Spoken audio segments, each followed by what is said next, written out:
मिट्टी से सोना उगलना, इस कहावत को सच कर दिखाया है गुजरात के एक शख्स मनसुख भाई प्रजापति ने। मनसुख भाई ने मिट्टी के बर्तन बनाकर सम्मान पाया और करोड़पति भी बने। मनसुख भाई आज किसी पहचान के मोहताज नहीं हैं। अब ये अपने आप में एक शख्सियत बन चुके हैं। मनसुख भाई के काम को कई बार राष्ट्रीय और अंतर्राष्ट्रीय मंचों पर सराहा जा चुका है। देश के 3 राष्ट्रपति एपीजे अब्दुल कलाम, प्रतिभा देवी सिंह पाटिल और प्रणब मुखर्जी इन्हें सम्मानित कर चुके हैं।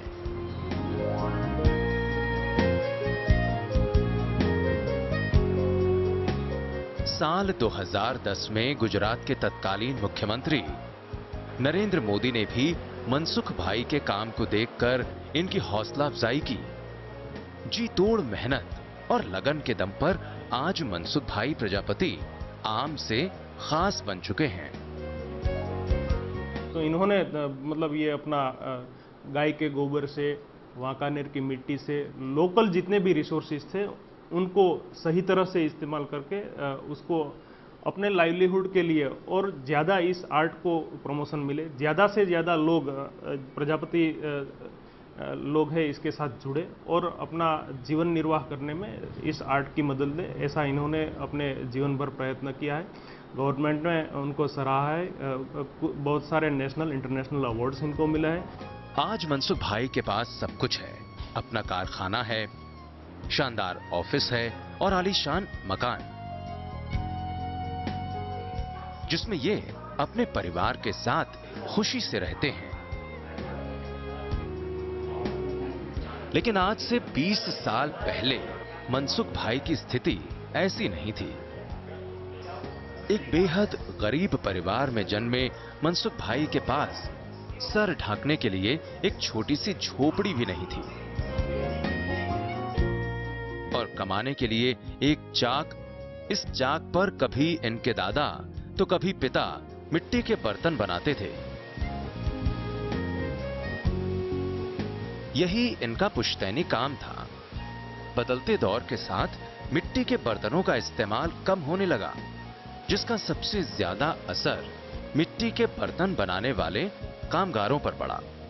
इस मुश्किल दौर में मनसुख भाई का परिवार भी गरीबी की मार झेल रहा था। यही वजह थी कि मनसुख भाई इस काम में अपना भविष्य नहीं बनाना चाहते थे। हालांकि इन्हें मिट्टी से बेहद प्यार था, लेकिन मिट्टी के बर्तनों के भरोसे ये अपने परिवार की परवरिश नहीं कर सकते थे। लिहाजा इन्होंने अपनी जिंदगी के कई साल संघर्ष करने में ही गुजार दिए। मोरबी के एक छोटे से गांव में जन्मे मनसुख भाई ने वांकानेर में चाय की दुकान भी लगाई। चाय का गल्ला बनाया, लेकिन ये चाय बेचने का मुझको पहले शौक था, लेकिन यहाँ मेरी ससुराल का गांव था, तो इसकी वजह से मुझको जरा शर्म आती थी और ये काम में मुझको इंटरेस्ट नहीं था। लेकिन जो मुझको मेरा जो लक्ष्य था, मुझको जो पहुंचने का था, वो काम में नहीं था। इसलिए मैं एक कवेलू की फैक्ट्री में 5 साल तक मैंने पहला काम किया। उसमें मैं 18 से 20 घंटे तक काम करते था। 300 रुपये मेरी तनख्वाह थी। लेकिन मेरा एक शौक था कि कोई भी तरह से मुझको कुछ करके आगे बढ़ने का है। मेहनत के हिसाब से चाय की दुकान में मनसुख भाई को मुनाफा नहीं हो सका। इसके बाद इन्होंने सिरेमिक टाइल बनाने की एक फैक्ट्री में काम किया। यहां पर इन्हें 12 से 14 घंटे मजदूरी करनी पड़ती थी और दिन रात फैक्ट्री में ही रहना पड़ता था। करीब 5 साल ये सिलसिला बदस्तूर जारी रहा और एक रोज ये नौकरी भी उनके हाथ से निकल गई। आखिरकार हमेशा से ही आशावादी रहे मनसुख भाई ने मिट्टी के बर्तन बनाने के काम को ही अपना लिया। दिन रात कड़ी मेहनत कर ये मिट्टी के बर्तन बनाते और फिर एक पुरानी साइकिल पर इन्हें आसपास के गांवों में बेचने चले जाते। साल 1988 में एक साहूकार से 30,000 रुपए कर्ज लेकर मनसुख भाई ने मिट्टी के तवे बनाने की मशीन लगाई। दिलचस्प बात यह है कि यह मशीन भी मनसुख भाई के दिमाग की ही उपज थी।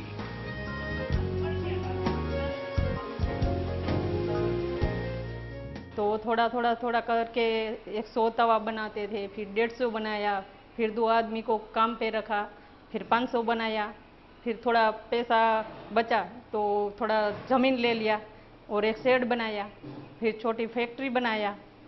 बाद में काम भी अच्छा चलने लगा। इसलिए मैं तो वो कहती थी कभी उसको हारने नहीं दिया, चाहे कितना भी खर्चा हो, चाहे कितनी भी मुश्किल हो, परेशानी हो, कहीं भी जाना पड़े तो कभी मैंने रोका नहीं। चलो कोई बात नहीं, घर का टेंशन नहीं लेना, मैं हूँ घर पे, मम्मी पापा का देखता हूँ, बच्चों को देखती हूँ, घर चलाती हूँ, आपको कोई टेंशन लेने की जरूरत नहीं, फ्री माइंड से आप काम करो सिर्फ। मिट्टी के तवे बनाकर मनसुख भाई का मुनाफा थोड़ा बढ़ने लगा।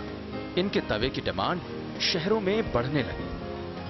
मिट्टी के तवों के अलावा मनसुख भाई घड़े भी बनाते, लेकिन शायद कुदरत को कुछ और ही मंजूर था।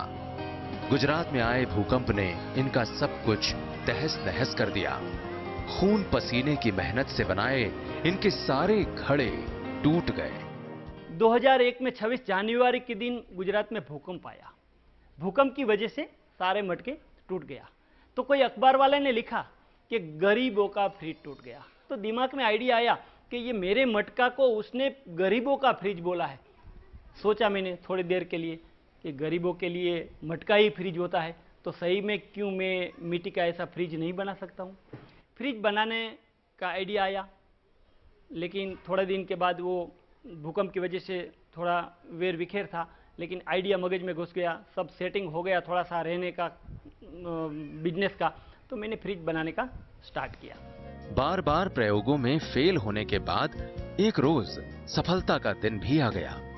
मनसुख भाई ने साइंटिफिक तरीके से मिट्टी का ऐसा फ्रिज बना डाला जो बिना बिजली के पानी भी ठंडा करे।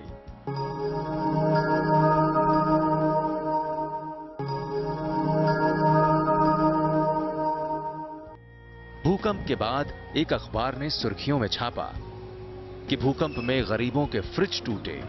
यहां गरीबों के फ्रिज घड़े को ही कहा गया था। यहीं से मनसुख भाई को एक नई सोच मिली। उन्होंने गरीबों के लिए फ्रिज बनाने की ठान ली। चूंकि मिट्टी के बर्तन बनाना इनका पुश्तैनी काम था, लिहाजा इन्होंने पानी को ठंडा रखने वाले मिट्टी के जग बनाने शुरू किए। इसके लिए ये पहले मिट्टी को पीसते, फिर उससे अलग अलग आकार के जग बनाते। सूखने के बाद इन्हें भट्टी में पकाया जाता और फिर रंगों से इन पर सुंदर कारीगरी की जाती। पानी निकालने के लिए इस जग की तली में एक टोटी भी लगाई जाती।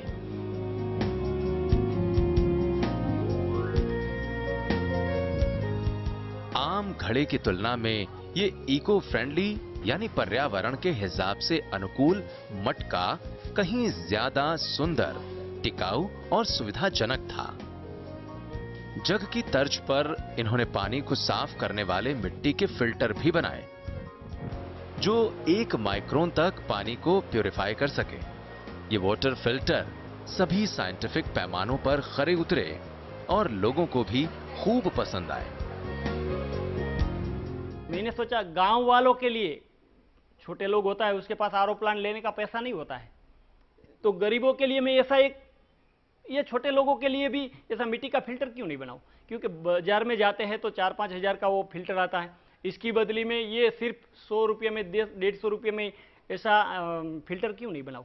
तो मैंने ये फिल्टर बनाया। फिल्टर में 0.9 माइक्रोन तक इसकी मैंने पिसाई की मशीन मिट्टी की, और इतना छेद रखा और एकदम अच्छा पानी, क्लीन पानी मिला। और मिट्टी की वजह से पानी ठंडा भी हो जाते थे और क्लीन भी हो जाते थे। उसकी तरह जैसे ये तवा में मुझको सफलता मिली, बाद में फिल्टर में सफलता मिली।